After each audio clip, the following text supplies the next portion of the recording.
नमस्कार, आप देख रहे हैं 99 न्यूज़ और मैं हूं आपके साथ राकेश पाठक। कोरोना से पूरा देश, क्या कहें, पूरी दुनिया चरमराई हुई है, पूरी दुनिया की अर्थव्यवस्था चरमराई हुई है और हम लोग लगातार जो समाज में एक नकारात्मकता फैली हुई है उसको दूर करने के लिए हम सारे लोग प्रयास कर रहे हैं। और इसी कड़ी में आज हमारे साथ दो खास मेहमान जुड़ रहे हैं। कानपुर से ज्योतिषाचार्य प्रखर मधुर कृष्ण जी और देवघर से कथावाचक उज्ज्वल सांडिल्य जी, आप दोनों का हमारे इस खास कार्यक्रम में स्वागत है। जी नमस्कार। नमस्कार। उज्ज्वल जी, आपसे मेरा प्रश्न है कि कोविड में धार्मिक आयोजनों पर प्रतिबंध है, लेकिन उसके बावजूद कई जगहों पर आए दिन ये खबरें मिल रही हैं कि कथा वाचन का काम भी चल रहा है। अभी एक आपको रिसेंटली एक घटना बताएंगे। जमुई में, बिहार के जमुई में एक कथा वाचन का कार्यक्रम हुआ और उसमें 46 लोग संक्रमित हुए उससे और 2 लोगों की मौत भी हो गई। तो क्या कथा वाचन ऐसे आपदा के समय में निहायत ज़रूरी है? आप क्या सोचते हैं इस पर? उस घटना के बारे में मैं थोड़ी जानकारी आपको दे दूं कि आज मैंने जानकारी ली तो वहां पर केवल 3 लोग संक्रमित हैं। उन्होंने कहा, वहां के ग्रामवासियों का कहना है कि पता नहीं किसने ये बात फैला दी कि 46 लोग हैं। ऐसा मुझे आज जो मुझे जानकारी मिली, वहां के लोगों से बात हुई तो 3 लोग संक्रमित हैं। दूसरी बात, देखिए, ऐसे समय में आयोजन तो उचित नहीं है, लेकिन इसमें प्रशासन की भी भूमिका होनी चाहिए और आयोजक की भी, क्योंकि सबसे पहले वे दोषी होते हैं। आयोजकों को पहले देखना चाहिए कि यदि आयोजन आपने जिस समय किया है, क्योंकि अप्रैल में वो आयोजन हुआ, तो अप्रैल महीने में यदि वहां बहुत अधिक नियम नहीं थे तो कम से कम दूरी मेंटेन करनी चाहिए। ऐसे जगह पंडाल बनाना चाहिए कि कम भीड़ भी आए तो कम से कम लोग 2 फीट की दूरी पर ही बैठ सकें। लेकिन यदि सक्रिय स्थान पर आप आयोजन करेंगे और वहां पर भीड़ को जमा होने देंगे तब तो ये समस्या हो ही। और दूसरी बात, ये प्रशासन कहाँ था? यदि प्रशासन को ये पता था कि भाई अखबार के माध्यम से जब कथा का समाचार प्रकाशित हो रहा था तो प्रशासन को भी अलर्ट होना चाहिए था, उसे भी ये व्यवस्था करनी चाहिए थी, उसे जानकर वहां आयोजकों से जाकर वहां पर मिलना चाहिए था। तो केवल सांडिल्य कथावाचक जी, का सवाल ये है कि प्रशासन दोषी है कि उसको इसमें देखना चाहिए कि वहां पे प्रॉपर अगर परमिशन उसने दे दिया है तो क्या उस पर गाइडलाइन का पालन हो रहा है कि नहीं। मेरा सवाल ये है कि क्या ऐसे समय में भी हमको ऐसी चीजों से नहीं बचना चाहिए? बिल्कुल बचना चाहिए, लेकिन अभी समस्या क्या है कि 1 वर्ष तक जैसे मैंने स्वयं कार्यक्रम नहीं किया, कई कथावाचकों ने कार्यक्रम नहीं किया। उसके बाद जब ये कोरोना का समय, ये कोरोना थोड़ा घट गया तो उसके बाद फिर से कार्यक्रम प्रारंभ हो गए। तो सबको अपनी चिंता होती है कि भाई 1 वर्ष से समस्या थी, तो घर परिवार की हर किसी को समस्या चिंता होती है। और मैंने तो यहाँ तक देखा है कि कथावाचक लोग भी जो हैं बहुत दूरी मेंटेन करते हुए भी कार्यक्रम कर रहे हैं। कई जगहों पर आप देखते होंगे कि केवल 10, 20, 50 लोगों की अनुमति होती है। और अब तो हमने जैसे मेरे पास 8 कार्यक्रम अभी आगामी थे, सबको हमने निरस्त कर दिया। तो ये तो जनहित की बात को ध्यान में रखकर जैसा शासन प्रशासन जैसा कहता है उसको हम स्वीकार करते हैं। लेकिन जब शासन प्रशासन स्वयं कुछ ये निष्क्रिय होते हैं तो फिर कहीं ना कहीं गड़बड़ी तो हो ही जाती है। चलिए उज्जवल जी, हम आपकी बात समझ रहे हैं, आपकी भावना भी समझ रहे हैं और मेरा भी ये मानना है कि कथा वाचन का कोई विरोध नहीं है। विरोध है कि ऐसे समय में हम लोग को बचना चाहिए। जी बिल्कुल बिल्कुल। और प्रखर जी, मेरा आपसे सवाल है कि आपके अंक गणित के अनुसार, चूंकि आपका गणना होता है और आप उसी हिसाब से चीजों को देखते हैं और करते हैं और बहुत सटीक होता है, तो कोरोना कब तक हमको राहत देगा आपके गणना के अनुसार? प्रखर जी। जी राकेश जी, ऐसा है कि अभी फिलहाल ज्योतिषीय गणनाओं के हिसाब से मई तक तो कोरोना काफी पीक पर रहेगा। जो जून के लास्ट में और जुलाई तक कुछ राहत मिल सकती है, किंतु पूर्ण रूपेण अभी इसको खत्म होने में लगभग 1 वर्ष का समय ले लेगा। जब पूरा मैंने आप कह रहे हैं कि 2022? जी, 2022 तक का समय लेगा ये पूर्ण रूप से खत्म होने में। हाँ, कुछ हद तक जुलाई के बाद तक राहत हो जाएगी। मैंने जुलाई से, इस साल की जुलाई से थोड़ी राहत होगी? जी जी जी, 2021 जुलाई से कुछ राहत हो सकती है। प्रखर जी, मेरा एक सवाल आपसे और है कि जो अभी कोरोना के कारण इस महामारी की चपेट में आने से जो लोगों के बीच एक कैजुअलिटी हो रही है, लोग मर रहे हैं, तो जी ऐसा आपके अंकगणित में क्या है कि किस राशियों के लोगों को ये ज्यादा अपनी चपेट में ले रहा है? ऐसा कुछ आप लोग के पास ये है क्या कि? देखिए, इस समय जो ये काल व्याप्त है, ये सभी राशियों के ऊपर बहुत ज्यादा ही दुष्प्रभाव डाल रहा है, और कुछ संवत्सर आदि के ग्रह नक्षत्रों का भी प्रभाव होता है। जैसे पिछले वर्ष प्रमादी संवत्सर था, तो उसका भी कुछ गलत प्रभाव रहा, बहुत ही खराब प्रभाव रहा। इस साल राक्षस संवत्सर, आनंद संवत्सर आदि देखने को मिल रहे हैं, जिसमें ज्योतिषीय गणनाओं में तो बहुत खराब स्थिति दिख रही है। किंतु ये है कि व्यक्ति नित्य भगवान नाम स्मरण करता रहे, अनुष्ठान आदि करता रहे, तो वो इस महामारी से बच सकता है। इस बात की 100% गारंटी दी जा सकती है। देखिए, आप दोनों से ही मेरा एक सवाल है कि अभी लगातार आप देखेंगे कि सोशल मीडिया पे कुछ वीडियोस वायरल होते हैं कि गौमूत्र पीने से कोरोना वायरस का खात्मा हो जाता है। तो आप क्या सोचते हैं, इसकी क्या प्रामाणिकता है आपकी नजर में? आप दोनों से मेरा ये कॉमन क्वेश्चन है। उज्जवल जी से चाहेंगे पहले जवाब दे दें, फिर प्रखर जी से बात करेंगे इस पे। देखिए, गौमूत्र में तो बहुत शक्ति है। गौमूत्र का वर्णन, गौमूत्र के औषधीय गुणों का वर्णन शास्त्रों में बहुत अधिक किया गया है। और जो नित्य रूप से गौमूत्र का सेवन करते हैं, वो बहुत सारी बीमारियों से बच जाते हैं, इसमें कोई संशय नहीं है। जैसे कैंसर जैसी बीमारियां भी गौमूत्र का नित्य सेवन करने वाले लोग उससे भी बच जाते हैं, ऐसा बहुत जगह देखा गया है। तो इसमें कोई संदेह नहीं है। रही बात कोरोना की, तो कोरोना के इलाज में गौमूत्र कितना कारगर है, ये तो गौमूत्र सेवन करने वालों के द्वारा ही जाना जा सकता है, क्योंकि वैज्ञानिकों ने इस पर क्या शोध किया है, नहीं शोध किया है, इस पर कोई जानकारी तो नहीं मिली है। लेकिन अन्य बीमारियों के संबंध में तो ये मुझे ज्ञात है। कोरोना के संबंध में ये तो वैज्ञानिक ही बता सकते हैं, और जो लोग पी रहे हैं। अब प्रखर जी, अब सवाल आपसे भी वही है। देखिए, गौमूत्र के बारे में जैसा हमारे आदरणीय उज्जवल जी ने कहा, वैसा ही है कि इसमें अनुभव प्राथमिकता पे रहेगा कि अनुभव किसका कितना अधिक है गौमूत्र सेवन जो व्यक्ति कर रहा है। जैसे गौमूत्र से तो हमारे शास्त्रों में वर्णित है, बड़े से बड़ी बीमारियां ठीक हो सकती हैं, आरोग्यता को प्राप्त कराता है गौमूत्र। और इसको पीने से कोरोना कितने हद तक ठीक हो सकता है, ये तो शोध का विषय है। और जो इसका नित्य सेवन कर रहे हैं, जिनको प्रभाव देखने को मिला है, वो इसकी सटीक जानकारी दे सकते हैं इस मामले में। अब ये कॉमन ही क्वेश्चन है दोनों ही आदमी के लिए, प्रखर जी के लिए और सांडिल्य जी के लिए, कि लॉकडाउन के कारण स्थितियां तो खराब है हर वर्ग के लोगों की। तो जो छोटे छोटे मंदिरों में जो पुजारी हैं, जैसे सरकार ने अभी कोरोना को लेके गाइडलाइन जारी किया कि मंदिर तो खुले रहेंगे लेकिन भक्त नहीं आ सकते। तो जब भक्त नहीं आएंगे तो उनके चूंकि रोजी रोजगार का साधन ही है, भक्त जब आएंगे तो उनको कुछ प्राप्त होगा। तो ऐसे लोगों के लिए ना सरकार सोच रही है, और ना ये बड़े कथावाचक जो लाखों लाख लेके कथा वाचन का काम करते हैं, ना ये सोच रहे हैं। तो ऐसे में आपकी राय क्या है? आप दोनों से ही मेरा ये कॉमन क्वेश्चन है। तो प्रखर जी चाहेंगे पहले आप जवाब दे दें इसका।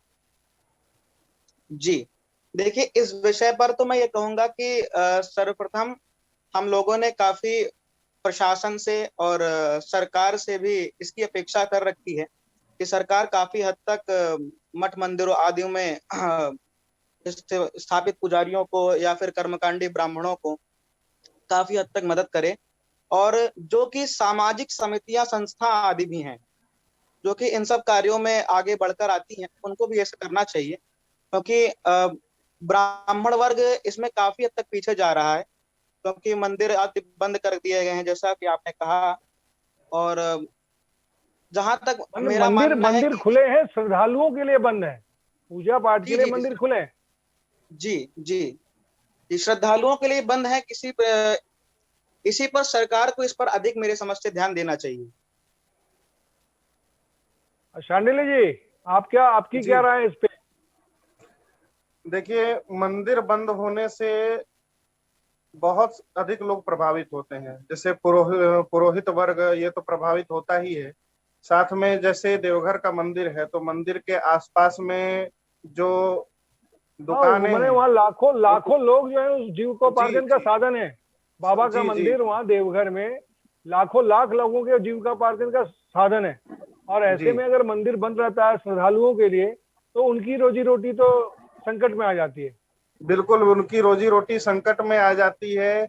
और इसमें मेरा ये सोचना है कि जिस राज्य सरकार के अंतर्गत वो तीर्थ स्थान है, मंदिर इत्यादि है, तो उन राज्य सरकारों को ध्यान देना चाहिए। जैसे इस देश में विकलांगों के लिए बहुत सारी सुविधाएं प्रदान की गई हैं सरकारों के द्वारा, उसी प्रकार अन्य अन्य वर्गों के लोगों को सुविधाएं प्रदान की गई हैं।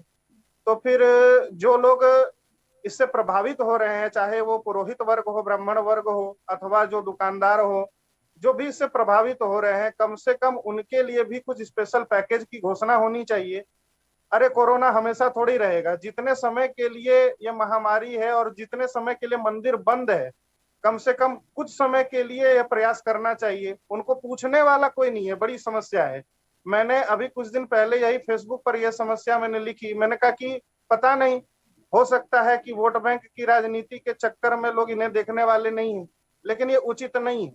किसी भी सरकार को, किसी भी राजा का यह प्रथम कर्तव्य है कि उसके राज्य में, उसके शासन में कोई भी व्यक्ति, चाहे किसी भी वर्ग का हो, किसी भी जाति का हो, किसी भी धर्म का हो, वो दुखी ना हो, वो कष्ट में ना हो। ये सरकार की जिम्मेदारी बनती है, राजा की जिम्मेदारी बनती है। नहीं, वो सही है। एक सवाल और है जो हम चाहेंगे कि दोनों ही लोग इस पे अपनी राय हमें दें कि वैक्सीनेशन जो है, देखिए वैक्सीनेशन शुरू होने के बाद ही कोरोना पर कुछ नियंत्रण दिख रहा है। लेकिन एक बात सामने आई कि इस वैक्सीन में कुछ गौ मांस वगैरह मिल रहे हैं, तो बहुत से लोग वैक्सीन लेने से इस कारण से भी बच रहे हैं। तो आप दोनों की क्या राय है इसको लेके, वैक्सीनेशन को लेके जो अभी चल रहा है? क्योंकि एकमात्र उपाय अभी वैक्सीनेशन ही है और सरकारें लगी हुई हैं कि ज्यादा से ज्यादा लोगों को जल्द से जल्द वैक्सीनेट करा दिया जाए। जी, राकेश जी, आपने बहुत अच्छा प्रश्न किया है। हमारे पास कई लोगों ने फोन भी किया इस विषय को लेकर। तो मैंने इस पर जो प्रयास किया, जानकारी मुझे जो मिली, तो उसके अनुसार कोवैक्सीन नाम की जो वैक्सीन है, इसमें एफबीएस का प्रयोग किया गया है, ऐसा देखने में आ रहा है। तो फिर उस कंपनी के लोगों का ये भी कहना है कि जो नवजात बछड़े हैं 2 से 3 महीने का, उसके रक्त ब्लड सीरम का प्रयोग किया गया है। और कोविशील्ड नाम की जो वैक्सीन है, उस वैक्सीन में चिंपैंजी के मल के द्वारा कुछ लिया गया है, ऐसा वहां उसमें कहा गया है। तो जहां तक है तो ये समस्या तो है, लेकिन बहुत सारे ऐसे धर्माचार्य हैं, 100 से अधिक धर्माचार्यों को मैं जानता हूं, जिन्होंने मानवता की रक्षा के लिए, मानव प्रजाति की रक्षा के लिए, क्योंकि जब तक मानव ही नहीं रहेंगे तो फिर कुछ नहीं होगा, तो उन्होंने वैक्सीन ली है।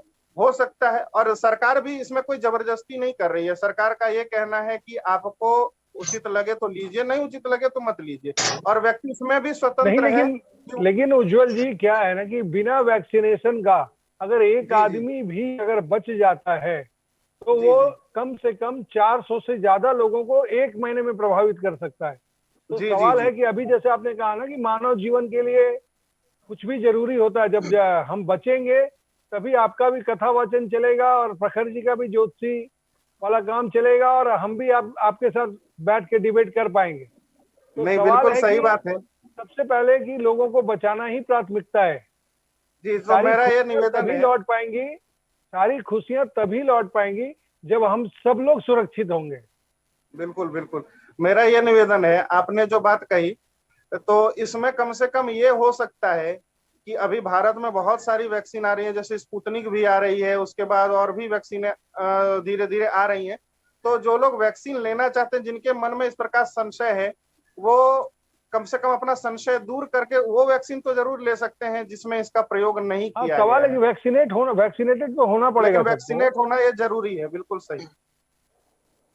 अब फिर देखिए, एक कॉमन सवाल हम इसलिए बनाए हैं कि आप दोनों से का ही हम ज्यादा सुन पाए और हमारे जो दर्शक हैं वो हर बिंदु पर क्लियर हो कि हाँ ये सही है, ये गलत है, ऐसा होना चाहिए, ऐसा नहीं होना चाहिए।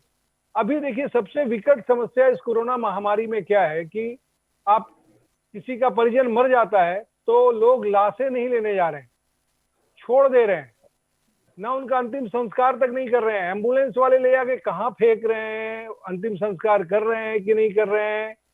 तो अभी आपने देखा होगा कि गंगा में इतनी लाशें बह रही हूँ, कहाँ की लाशें हैं, ये तो जांच का विषय है, लेकिन हजारों हजार संख्या में लाशें आ रही हैं। तो जो अंतिम संस्कार नहीं हो पा रहा है, तो ऐसा हमारे हिंदू धर्म में यह मान्यता है कि अंतिम संस्कार होने से मोक्ष की प्राप्ति होती है, और हमारे अपने लोग ही नहीं जा रहे हैं। तो आप दोनों गणना के, आप कथावाचक हैं सांडिल्य जी और प्रखर जी, आप ज्योतिषाचार्य हैं, तो हमको मोक्ष ही नहीं मिलेगा। तो आने वाले समय में हिंदू समाज में तो हम लोग का बहुत मान्यता है ना कि कोई बड़ा खतरा खड़ा हो जाएगा और ऐसा हो जाएगा वैसा हो जाएगा। तो आपसे ये जानना चाहते हैं कि इससे क्या, क्या दुष्प्रभाव होगा जो लोग नहीं जा रहे हैं। कई घटनाएं हो रही हैं, मैंने आप गिनती की घटनाएं नहीं है, बहुत सी घटनाएं। कल हम रांची की एक उदाहरण दे रहे हैं, 2 साल का उसका लड़का था, उसको एडमिट कराया, वो संक्रमित था, मर गया, उसका लाश लेने 2 दिन नहीं गया और बाद में उस अस्पताल के कर्मियों ने उसके लाश का अंतिम संस्कार किया। तो ये बहुत विकट स्थिति है। ऐसे में जो लोग मर जा रहे हैं किसी कारण से, कोरोना से, चाहे अन्य बीमारियों से भी, उनका अंतिम संस्कार तक नहीं हो पा रहा है कईयों, तो कैसे उनको मोक्ष मिलेगी? सांडिल्य जी। जी राकेश जी, आपने जो ये प्रश्न उठाया है, ये बहुत बड़ी समस्या है समाज में।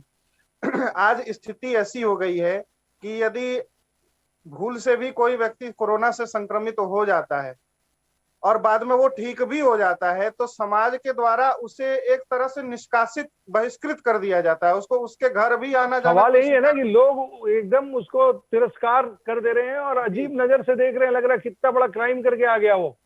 जी जी, ये बहुत गलत बात है, ये उचित नहीं है। यद्यपि सामाजिक दूरी रखना ये बहुत आवश्यक है, लेकिन देखिए आपने बिल्कुल सही बात कही कि जब तक अंतिम संस्कार नहीं होगा तो फिर उसका कल्याण कैसे होगा, ये तो बिल्कुल संभव नहीं है। तो इसलिए परिजनों को सावधान रहते हुए, अभी बहुत सारे वो देखते, किट भी अवेलेबल है, मैंने ऑनलाइन भी सर्च किया था, तो किट अवेलेबल है जिससे पूरे शरीर को ढककर कार्य किया जा सकता है। किट है सबके पास। हाँ जी, तो उसका प्रयोग करके ये अंतिम संस्कार इत्यादि किए जा सकते हैं, बहुत कम लोग जाकर भी करा सकते हैं, तो इससे भागना नहीं चाहिए। दूसरी बात, आपने ये कहा कि जैसे जो जिनका अंतिम संस्कार नहीं किया गया, जैसे गंगा जी में लाश से फेंक दी गई, तो देखिए मेरा इतना निवेदन है किसकी है अभी तक कोई क्लियरिटी नहीं है, लेकिन ये तो तय है कि लाशें हैं और इतनी बड़ी संख्या में लाशें हैं।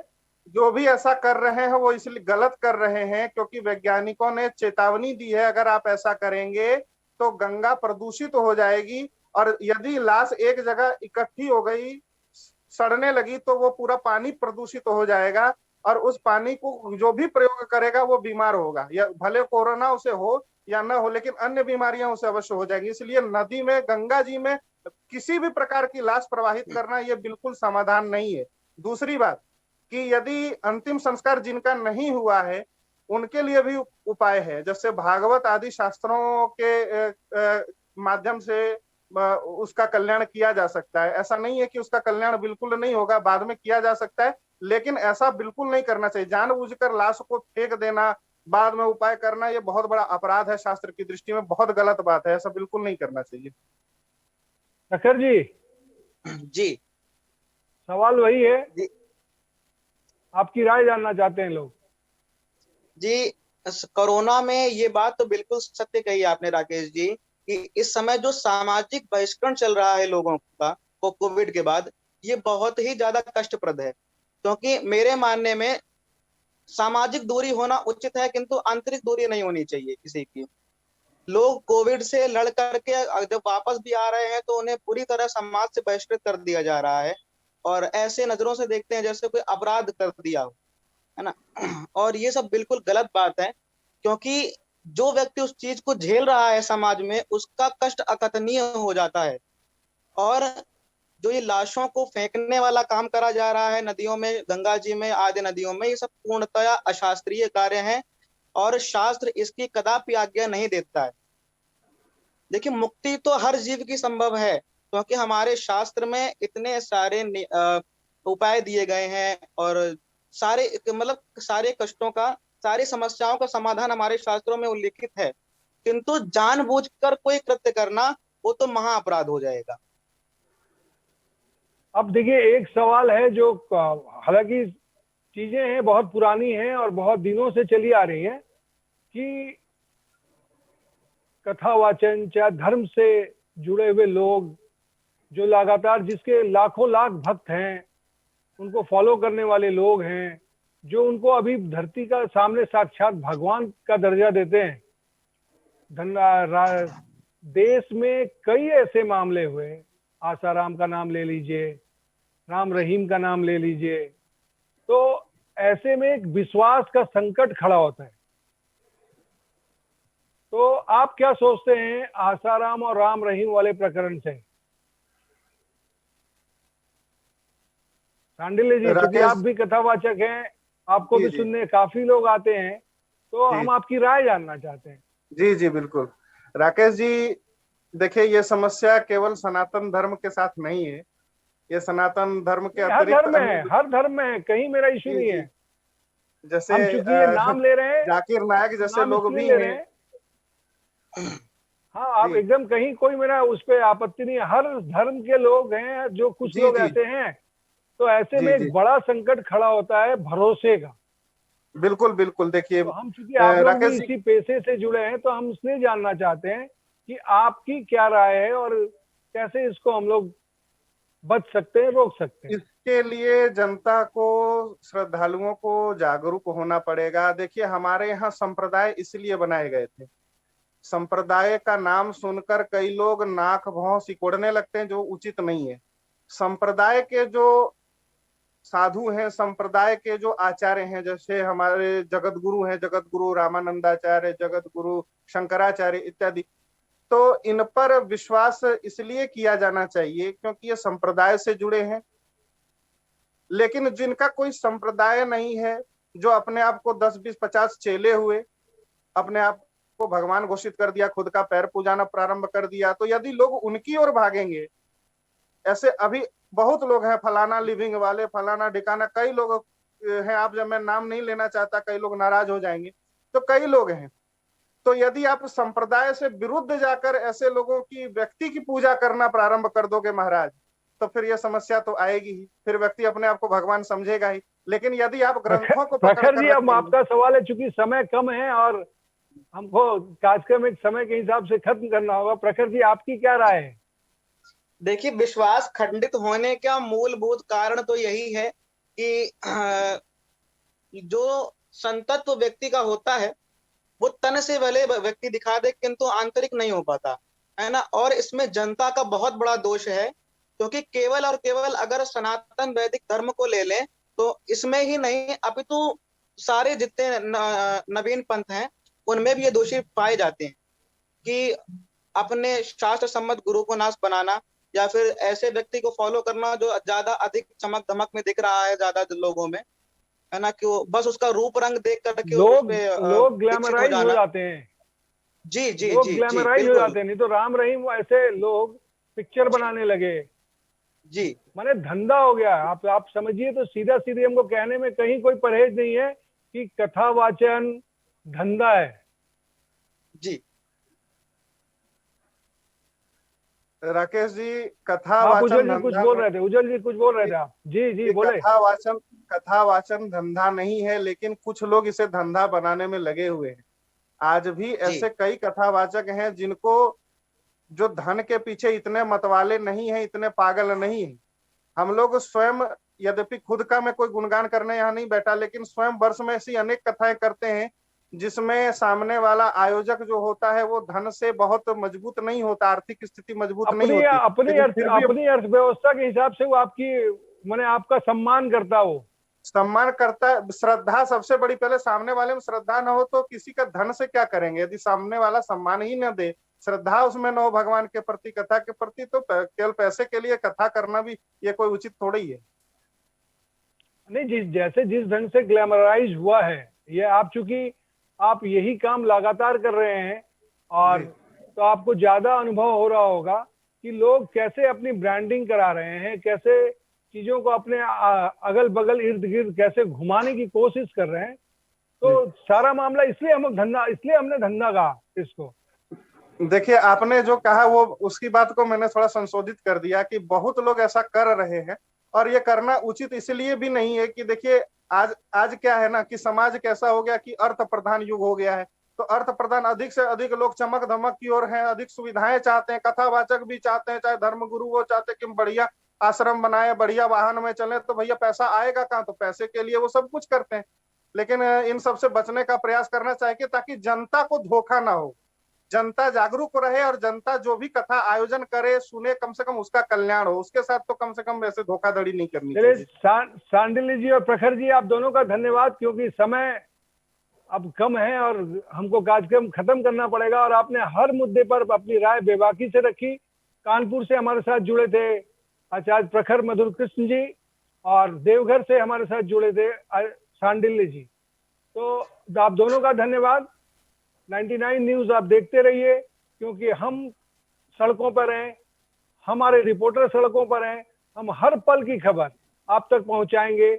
और जो कोरोना वायरस महामारी को रोकने के लिए जो सरकारी गाइडलाइन है उसका पालन करें, मास्क लगा के ही घर से निकलें, सैनिटाइजर का प्रयोग करें, सोशल डिस्टेंसिंग जरूर रखें। तो आपने हमें समय दिया और हर मुद्दे पे हमसे बात की और बहुत बेबाकी से बात की, इसके लिए आपका धन्यवाद। देश दुनिया और झारखंड की हर अपडेट के लिए आप देखते रहिए 99 न्यूज। तब तक के लिए हमें दीजिए इजाजत। नमस्कार।